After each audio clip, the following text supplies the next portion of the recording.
Gatan pa ba? Okay na siya, me. Sakto lang. Oh. Kanina mag...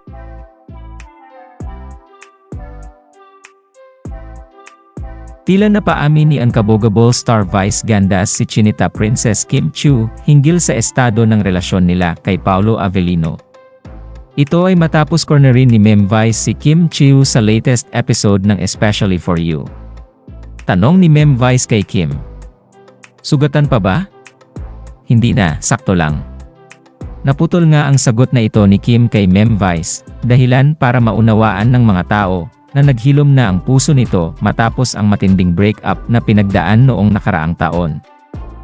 Pagkatapos nga ito sabihin ni Kim ay biglang pinatugtog ni DJ MOD ang kanta ni Paolo Avellino.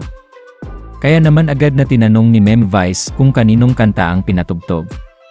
Dali-dali naman sinagot ni Kim Chiu na si Paolo ang kumanta nito.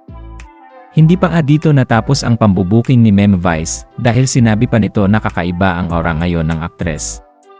At dahil daw nagmamahal ito ngayon. Samantala kilig na kilig naman ngayon ang Kim Pao fans. Anila ay nakakatuwa na hindi na nagpapaligoy-ligoy ng sagot si Kim Chiu tuwing siya ay tinatanong ng kanyang Showtime family. Maaalala kasi na tuwing binubuking siya ng Showtime fam ay hindi ito nagsasalita. Ngunit ngayon niya ay wala na itong pakialam sa sasabihin ng iba, basta masabi niya lang ang katotohanan. Sa kabilang banda wala pang reaksyon si Paolo Avellino hinggil sa eksenang ito sa It's Showtime.